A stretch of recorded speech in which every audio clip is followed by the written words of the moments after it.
Hello everybody and welcome to my journey to Islam. My name's Samantha or Syra. I answer to both. I like both. Samantha is my born given name and Syra is my Islamic name, which I chose for myself. And I chose Syra because my first encounter with Islam ever was when I went to school with a girl called Syra and she was Muslim. So that's why I chose Syra, because I feel like that was the very start of my journey. So just a little bit of background about me. I'm 32, soon to be 33 in February, inshallah. My journey of Islam is quite a long one, so I won't get into loads and loads of detail. But to give you a rough idea, my mum and dad are atheists. They don't believe in God. I don't have any family members that believe in God or have believed in God. So I've never been in that kind of environment. I went to a very multicultural school with Sikhs, Hindus, Muslims, Christians, Catholics from all over the world. Bosnia, France, so I've always been kind of exposed to lots of cultures, and I grew up with a predominantly Sikh family. They were friends of mine, but I was with them a lot, obviously, when I was young. So I've always been very open-minded about religion and culture, and because I live in the UK, I live in a place called Leicester. There's lots and lots of different cultures here. It's actually celebrated here that there are lots of different cultures and religions and faiths. So I am really lucky in that aspect.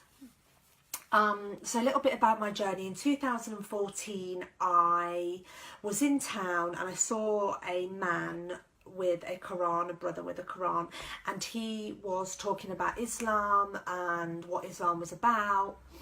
And back then I didn't really understand being a Muslim or Islam, or I just, like every person, well, not every person, but lots of people, they just go on what the media said. So I thought, I'm going to have an argument with him today. That's the mood that I was in. So I just kind of went up to him and I was like, but what about you blowing people up? What about what's happening in Syria? What about what's happening in Gaza? What about, what's going on, in the communities where men are beating their women? And why do we have to walk 5 steps behind? And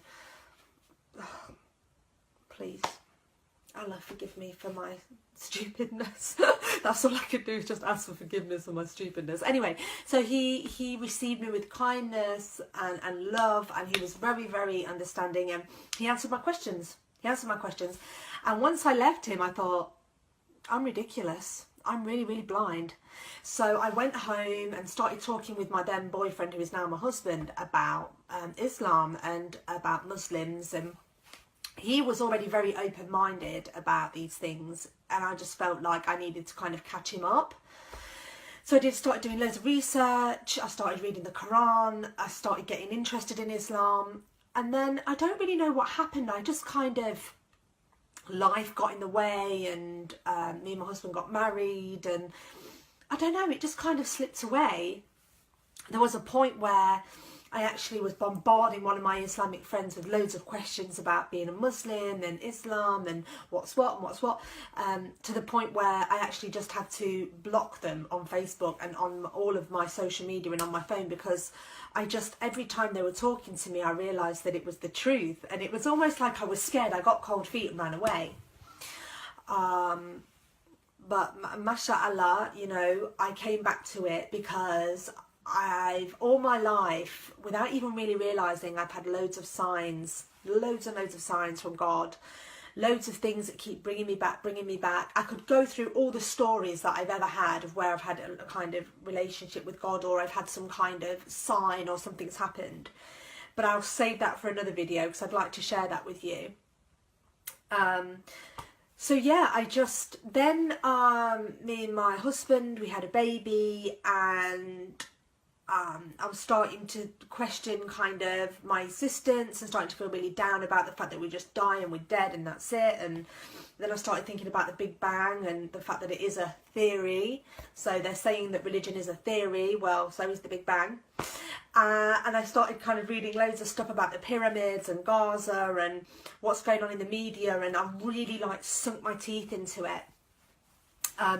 Previously, I've been a Buddhist. I've related myself to Buddhism, and I've been meditating, kind of done that for 2 years. I've been amongst Jews, that didn't make sense. Buddhism didn't make sense. I've been among Hindu Sikhs, that didn't make sense. I've been among Mormons, that didn't make sense. But when I actually came to Islam and started reading about it, because of the scientific facts that it holds and because of the things that they say, I can relate to it, you know, the kindness, the love, the fact that women are very highly regarded, the fact that you have to take Allah as your God. It means God, Allah means God. So I just really loved it. I loved everything about it, and I started to get engrossed in it. And the more I prayed to Allah, asking him, please show me a sign, please show me a sign, he started showing me all these signs. I said to him, please Allah, show me who my friends are. I've lost about 20 friends now, and this is probably within a month. You know, I've always been a very popular girl, had lots of friends, and you really find out who your friends are when you start wearing hijab. Let me just tell you that. When you start wearing hijab, that's it. People think that I woke up one morning and was like, I'm Muslim. It didn't work like that. I've been researching it for years. Like 2014 was my first encounter with proper, you know, Islam. So, you know, I kept asking God. And what happened was, once me and my friend, male friend of mine, we were having a discussion about, in my front room, about Islam and what's the thing with Islam, okay?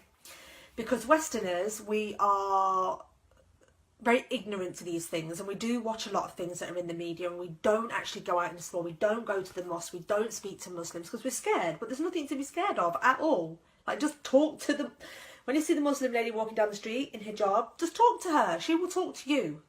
I'm sure she will talk to you. Sometimes there's cultural differences, but, you know, don't be afraid to go to the Islamic Centre. Most places have got an Islamic Centre that you can go to and find out information, okay? So I'm not getting all preachy. But anyway, we're having this discussion in my front room when he said to me, you know, I don't believe in religion and I'll never ever be a Muslim because of X, Y, Z. And I said, well, look, let's just put it this way. Let's just say that there's no God and that it doesn't exist and it's all a load of nonsense. Okay, that's fair enough. There's nothing wrong with being a Muslim because they preach love, they preach kindness, they preach modesty, they preach being with your family.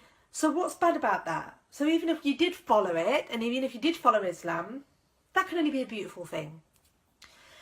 And he was kind of like, yeah, but, you know, you have to do all these rules and all these regulations. I was like, yeah, but they're not like rules and regulations to the point that you can't do. Why do you have to pray 5 times a day? Well, because you have to meditate. You have to pray to Allah and take him as your God. But it's also a time for reflection and meditation for yourself. It calms you, it centers you. And there's a reason for everything in Islam. It's not just like, oh, just because it's trying to dictate or it's trying to rule. It's not like that. It's not like that at all. And the strangest thing is, and I've told this story a few times, is that in that moment while we were having that discussion about praying, actually, oh, I can't believe it. Still to this day, it gives me goosebumps. A leaflet came through the door, and on it said, what do you know about Islam? I was like, I was like, it's a sign, it's a sign, it's a sign. And he was gobsmacked. He didn't know what to say. I was like, take this leaflet home and go on the internet and research. I'm asking you to go away and look at it. That's the sign. I don't need any more signs. And then literally a week later, it was Christmas, and then a week after Christmas, I was like, I'm taking Allah as my God, you know, and I'm going to be merciful for him. And that's what I did. And then I went out into my community. I went to a centre. I started talking to Muslims. You know, I went on this journey, and I feel amazing. I feel so amazing. And you cannot understand the things that I've been through in my life. I've suffered from depression, anxiety. I tried to kill myself several times. I kept praying to God, please help me, please help me. And now God has helped me. I feel so lucky, I cannot tell you. The friends that I am making, the people that I am seeing. Don't get me wrong, it's hard. Like, you know, wearing hijab definitely is it's, you know, it's a learning curve, but it's a beautiful process. And I just want people to know, okay, that if you're thinking of becoming Islamic, or you're thinking about learning about becoming a Muslim and what it means, go for it. Just go for it. Don't be afraid. Don't be scared of what people say to you. Speak to other Muslims. You will find that you are a community of brothers and sisters. So many people have come forward with kindness to me that I can't even, it's too many to list, you know, I'm putting them all in my prayers, and I just feel this is the way for me. There is no other way. This is the way for me. This is the true path. The other difficult thing is telling my parents. I've not told my parents yet. That's something that I'm kind of in discussions with my husband about.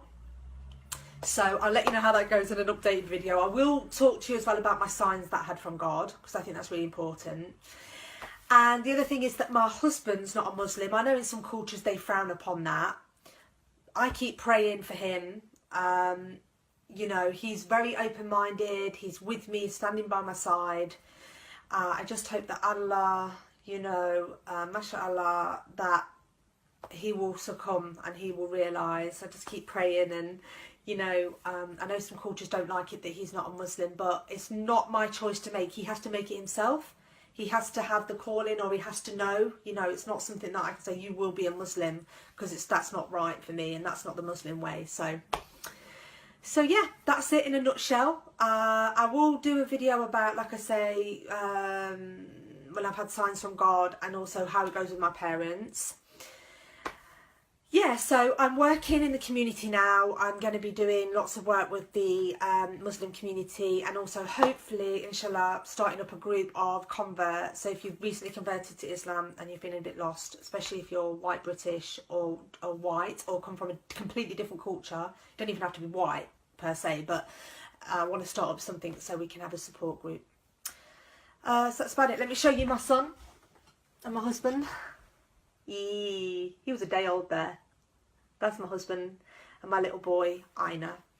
Blessings be upon them, and blessings be upon all of you and all of your families. And thank you for watching my video.